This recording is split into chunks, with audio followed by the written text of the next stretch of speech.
I never imagined I would experience such a moment, not in a moving limousine, and certainly not with her husband at the wheel. I found myself positioned behind him. She sat beside me, initially silent, sipping her wine from the mini-fridge, her legs crossed in that assured, almost regal manner that was so characteristic of her. Yet a change began to unfold. Her fingers lightly grazed my thigh. Initially, I believed it to be a mere accident, yet her hand remained steadfast, unmoving. Instead, it ascended and elevated. I gazed ahead, my heart pounding, filled with dread at the thought of him catching a glimpse in the mirror. Yet he continued to drive, utterly oblivious to everything around him. Her lips grazed my ear. "I'm curious if it's as impressive as it seemed through your pants last time," she whispered. My entire body became rigid. My hand clutched the leather seat, yet her fingers? Her fingers continued to dance across the surface. Loudspeaker, before I delve further. If you're feeling the heat like I was, be sure to give this video a thumbs up. Subscribe to the channel, for what you are about to encounter is no mere fabrication. It transpired, simply not to those you might anticipate.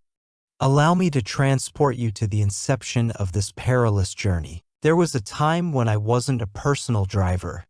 Prior to that, I took on various security jobs, engaged in warehouse loading, and did whatever was necessary to make ends meet. However, driving?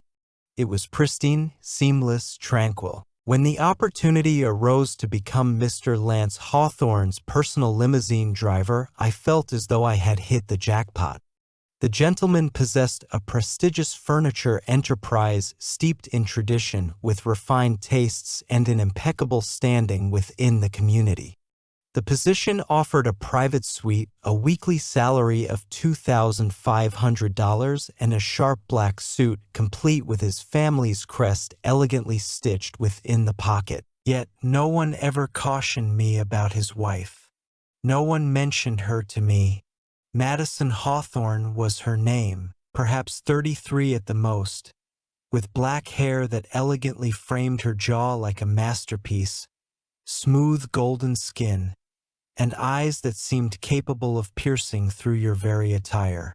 Perhaps they truly did.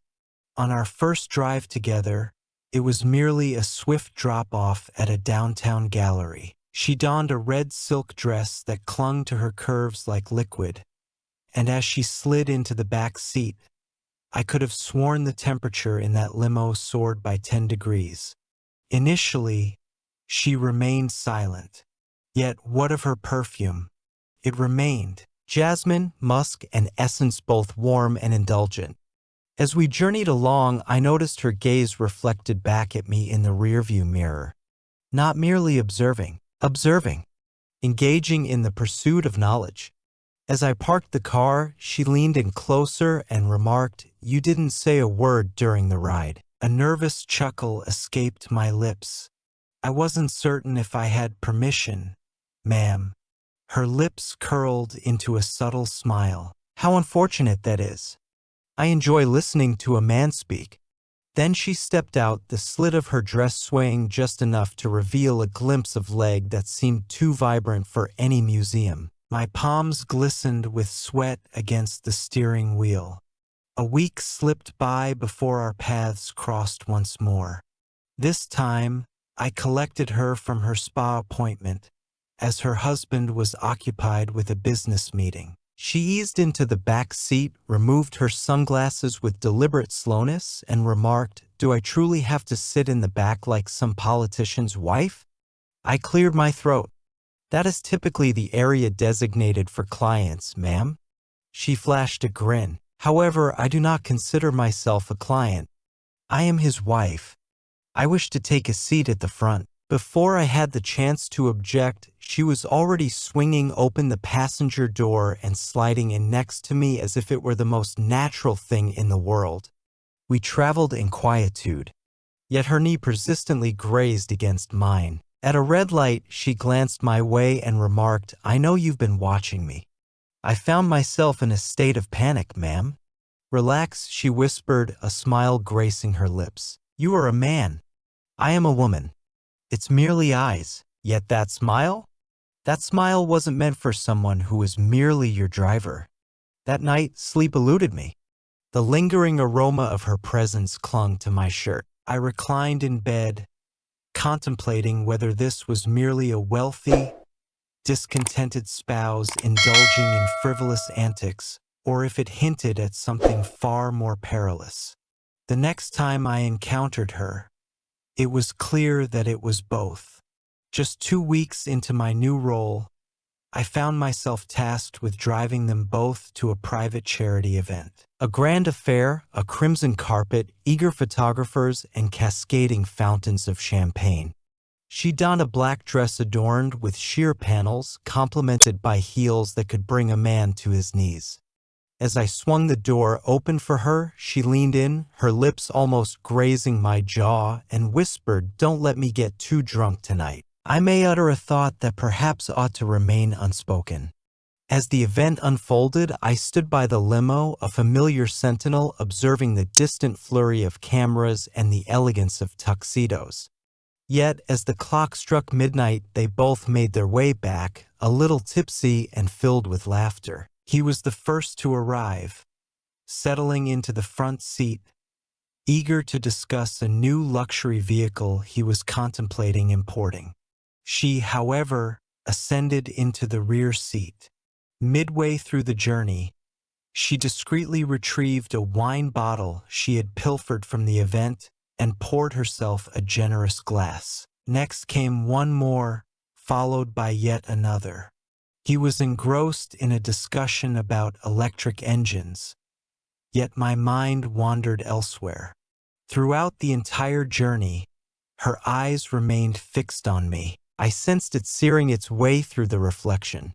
On that night, silence reigned, yet a change occurred. Hey, loudspeaker, if you're still on this journey with me, remember this. Go ahead and give that like button a tap. Pass this along to someone who would find it hard to believe a tale like this. Be sure to subscribe for additional confessions. What comes next? It was then that she took her initial step. On a particular morning, the phone rang. The boss instructed me to accompany Madison on a shopping trip. Only her. She entered the limo clad in a delicate cream blouse and a fitted short skirt. No bra. Without a hint of embarrassment. Her lipstick was a shade of red that could only be described as sinful. As I swung the door open, she declared, "Today you're not my driver. You are my companion." I blinked. "I'm uncertain about the meaning of that, ma'am." She leaned in, drawing nearer. "It signifies that you stroll alongside me, help with the bags, and perhaps we discover a secluded spot." At that moment, the realization struck me. I was in deep trouble. She had crossed the line from playful banter to something more serious. She was on the hunt. As the ride drew to a close, she insisted I pull over in a serene garage tucked beneath a charming boutique plaza. She leaned over the console, her hand resting gently on my lap as she whispered, "I want to feel it. Everything." Her touch nearly set me ablaze. Yet that isn't even the most audacious act she undertook. No, the wildest, most daring moment was the night her husband took the wheel for us, and she transcended mere touch. The memory of your first encounter with danger lingers, not the sort that culminates in a crash or a bullet. I mean, the type that arrives draped in silk, possessing a voice as smooth as warm honey with nothing beneath. That was Madison. On that day, she meticulously orchestrated every detail. A simple message marked the beginning. She never reached out. Merely a piece of text. "Bring me to the lakehouse today." Isolated. The lakehouse stood as one of the Hawthorne family's secluded retreats, nestled about an hour's drive from the bustling city. I had visited this place previously, a hidden sanctuary, tranquil and enveloped by towering trees, with not a soul in sight. A sanctuary where you could whisk someone away, making the rest of the world fade into oblivion. As I arrived at the mansion that morning, the limo gleamed, polished to perfection and fueled for the journey ahead. Her husband had taken to the skies for a weekend business conference in Miami. She ensured I was aware of that. She emerged in a delicate pink robe, cradling a glass of orange juice, her hair still glistening with moisture from the shower. The robe fell just shy of mid-thigh. She arrived without any luggage, without a purse. There is no phone, only her. She slipped into the back seat, leaned forward between the front seats, and murmured softly, "Proceed with caution. I wish to savor the journey." The highway stretched ahead, unmarred and bright under the sun's warm embrace, and for a span of 30 minutes, the world remained still and uneventful. She remained silent. She stretched out, her legs slightly apart, toes brushing against the armrest that separated the seats. I made an effort to avert my gaze. Yet, rearview mirrors remained steadfast in their truth. "What's causing you to feel so tense?" she inquired gently. "I simply wish to retain my position, ma'am," I replied. She let out a soft chuckle. "Do you really believe I would jeopardize your job for pursuing something we both desire?" I chose not to respond. She leaned forward once more. "Kindly pull over. I require something from the glove compartment." After a moment of doubt, I complied. We paused on a serene stretch of road, just shy of the turnoff leading into the woods. This time, she settled into the passenger seat next to me. I unlatched the glove box. "Void." Her lips curved into a smile. "My apologies. It must have been concealed in the trunk." She then turned to me, crossing her legs with deliberate slowness. I caught a fleeting glimpse of it all. "No underwear," without a hint of embarrassment. "Have I overlooked something?" she inquired with an air of innocence. I took a deep breath. "Mrs. Hawthorne." "Call me Madison," she whispered. "Only Madison." Hey there, if you're already enjoying this, don't just remain idle. Hit that like button, subscribe for more outrageous tales like this, and share it with someone who might doubt every word yet crave every detail. She leaned in, her lips brushing softly against the corner of my mouth. I remained still, yet I remained anchored, unwilling to retreat. Then she extended her hand toward my belt. She murmured, "Don't act like you haven't considered this. Your gaze upon me as I enter the car does not go unnoticed. Your body tightens as I draw closer, a palpable tension in the air." My hands trembled with a nervous energy. This idea leaves much to be desired. "So is marriage to a man who doesn't touch me anymore," she said flatly, her eyes darkening. "Is it truly worth spending the prime years of my life in solitude within the confines of a mansion?" Yet I remain present. "And so are you." She kissed me once more, this time with an insatiable desire. My body turned against every shred of logic. I returned her kiss. Her fingers deftly maneuvered my zipper. In mere moments, she had me in her grasp, warm, resolute, and unafraid. She gracefully settled onto my lap, positioning herself above me. The robe parted, revealing what lay beneath.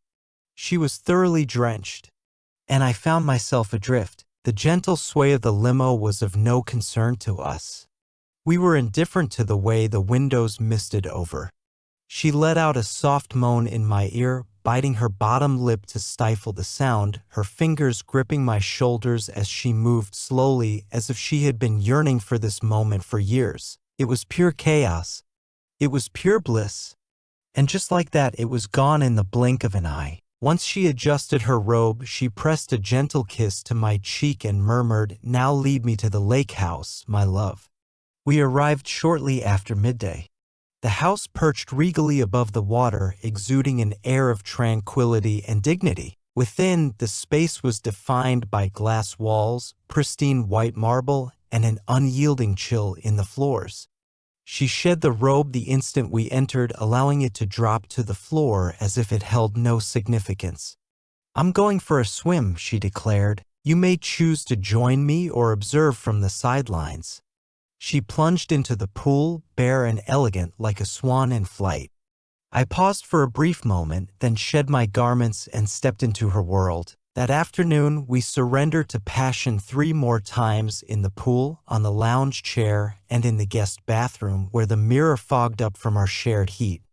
Yet, amidst all that joy, an unsettling anticipation lingered within me. She exuded danger, captivating. She still had more to say. That evening, I took her home. She reclined languidly in the back seat, a soft hum escaping her lips as if she had just returned from a delightful getaway. Before I dropped her off, she leaned forward, licked her lips, and said, "Next time, we do it with him in the front seat."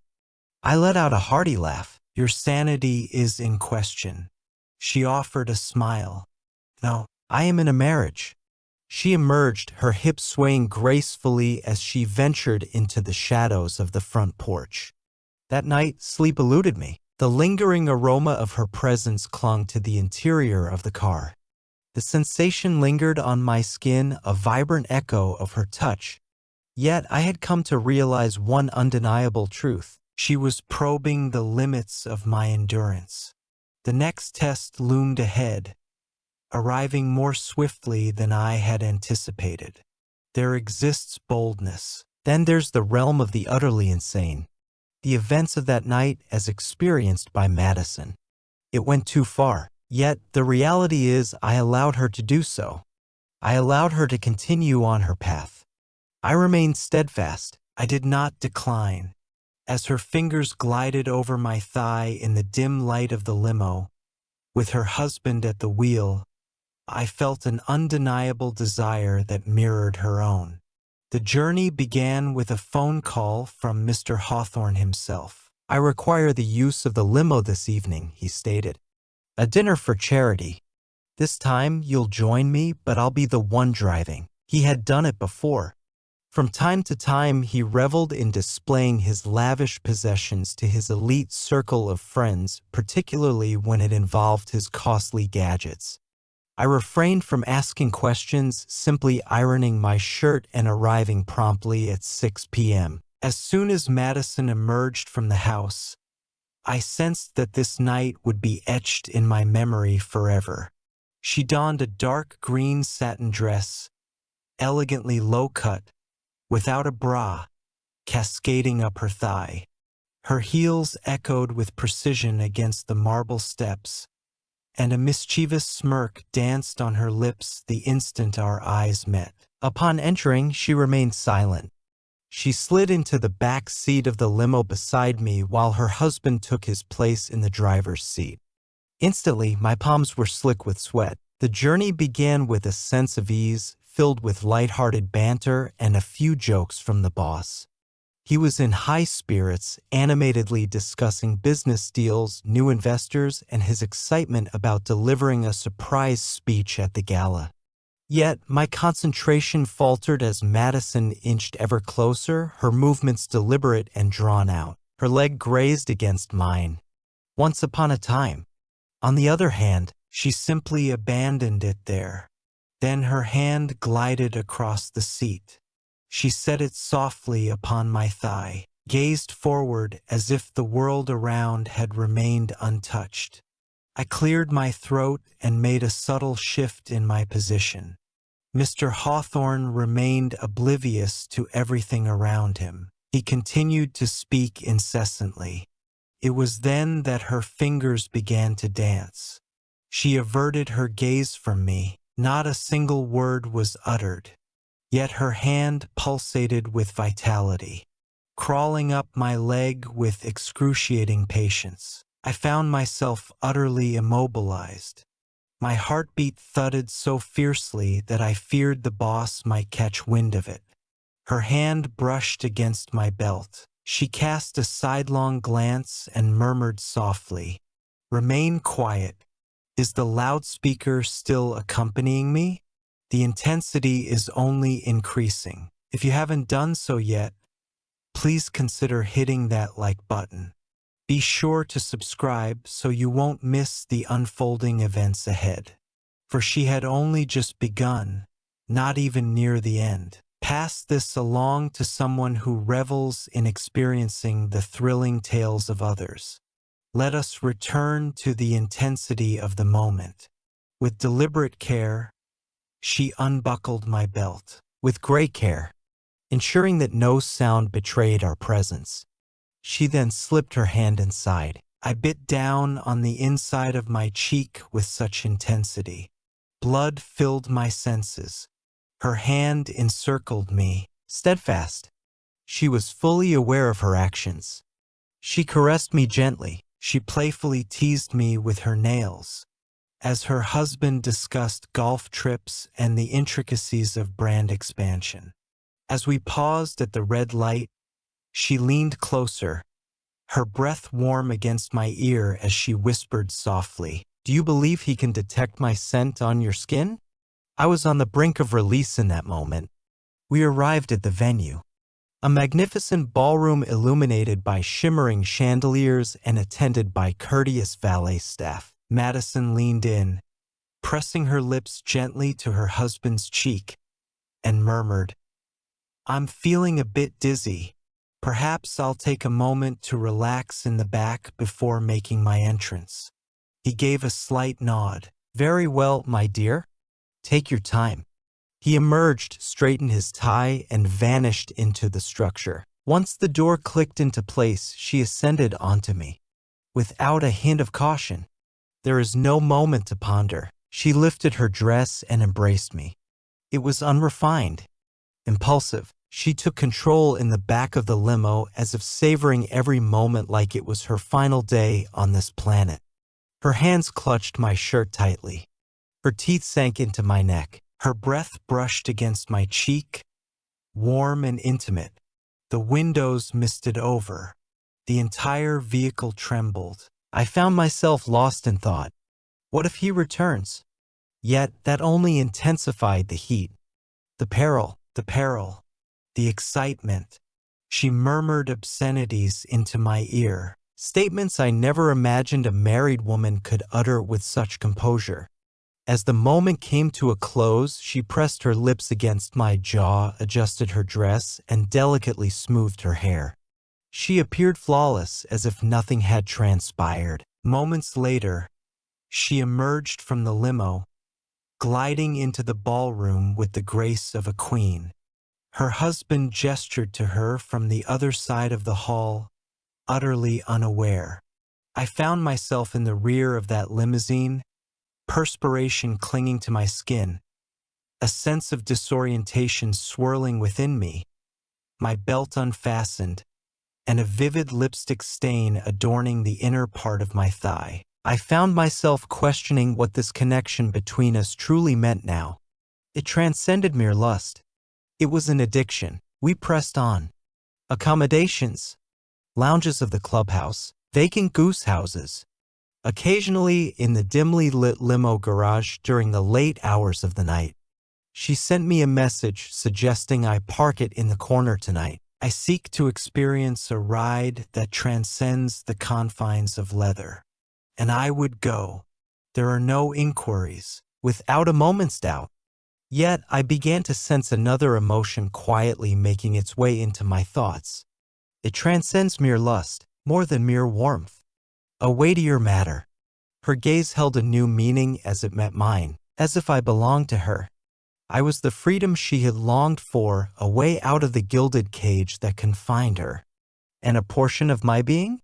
I found joy in being her refuge. One evening, once we had concluded our escapade in the back seat of her husband's Rolls-Royce, she uttered a remark that caused me to hesitate. "Would you leave with me if I asked you to?" In the stillness, I remained seated. My body responded affirmatively. Yet what of my mind? My mind was acutely aware that this had a finite timeline. Such affairs are fleeting. Yet what of emotions? They don't always seem to care. Many believe that affairs inevitably culminate in turmoil. Conflicts, shouting, separation. A hand breaks through the barrier of the wall. Yet there are moments when they conclude in silence. No remnants. No blood. Only a solitary figure retreating softly just before being consumed entirely. I did just that. 3 months had passed since that fateful night in the limo, the night she reached out to me while her husband was behind the wheel. At that point, our relationship had settled into a predictable pattern. Even predictable. On Tuesdays and Fridays, she would send me a text. "Shall we take a drive today?" It required seeking out a tranquil location, presenting her with a glass of wine, and donning a touch of cologne. We shared intimate moments in back seats, in guest bedrooms, and even within the confines of department store fitting rooms. There was a moment when she insisted I pull over on the interstate, urging me to join her in the back, where we engaged in activities I would never dare to recount even in this space. She was relentless, untamed, and growing more audacious by the day. Yet a change was beginning to unfold. She ceased to giggle once we were done. She would simply gaze at me, sprawled across my chest, her fingers delicately tracing circles on my skin. "Do you ever find yourself thinking of me in my absence?" she inquired a single time. I inclined my head in acknowledgement. Excessive. Her voice fell to a whisper. "Do you ever ponder our existence?" The question struck deeper than I had anticipated. On a rainy evening, we found ourselves in the limousine stationed close to the golf course club that she owned. Her husband was indoors entertaining guests at a corporate cocktail event. She was reluctant to attend. "Come inside me," she whispered that night. "I desire to have a part of you within me." I stood still, caught in a moment of disbelief. "Madison, I'm serious," she declared. "I desire something that truly belongs to me. It does not belong to him. Yours truly." At that moment, I realized she had crossed a line beyond mere infidelity. She yearned for freedom concerning him from that realm, and in some inexplicable way, I had transformed into the exit. If your heart finds itself torn between desire and devotion, just as mine once did, go ahead and hit that like button. Join us now, for the conclusion of this tale may surprise you in ways you never imagined. It's time to bring this to a close. She started to leave behind subtle hints. Little ones, crimson smudges adorn my collar. Marks etched upon my back. Once, she playfully left her lace panties in my glove compartment, calling it a souvenir, accompanied by a mischievous wink. Yet, the smile had faded from my face. Knowing the truth, I realized it was merely a question of time before we faced the consequences. One of her friends was bound to notice. A member of the staff would speak. On a fateful night, her husband could unexpectedly glance back at just the wrong moment. I began to withdraw. I mentioned experiencing issues with the engine, collecting rides at a delayed pace, feigning illness. Yet Madison possessed a sharp wit. "So you're really going to leave me, aren't you?" One morning, she inquired. I chose not to respond. She let out a gentle, melancholic laugh. "You believe I am a monster, yet you relished every moment of it." She was not mistaken. On a particular evening, she requested to gather at the lakehouse once more. There is no driver uniform, only I. Upon my arrival, I found candles flickering softly in the dim light. She donned a red silk robe, the very same she had on during that first solitary drive we shared. Yet, this time, there was an unmistakable difference. 2 glasses of wine sat invitingly on the table. 2 tickets for the skies, and a question lingered in her eyes. "Join me," she urged. "This evening, depart from the urban landscape. Walk away from him. Abandon all else." My stomach churned. I found myself wanting to say yes. I felt an overwhelming urge to seize her and flee. However, I did not. I gazed into her eyes and spoke. "Madison, you don't love me. You cherish the freedom I provide." She cast her gaze downward. uttered not a word. I pressed my lips gently against her cheek. Once more, just one final time. Then I stepped outside. The following morning I submitted my resignation. No explanation provided. A simple suit and a soft farewell. She did not make the call. Never reached out via text. No one ever attempted to hold me back. A week later, I learned from another driver that Mr. Hawthorne had whisked his wife away to Europe in search of a fresh start. Yet I remained indifferent, for I departed before the deceit could ensnare me. Despite her evasion of capture, an undeniable urgency compelled me to leave without delay. Loudspeaker, if you've reached the conclusion of this tale, you understand that it was far from a fairy tale. It was unrefined, genuine, perilous. Go ahead and give that like button a tap. Join us for more captivating anonymous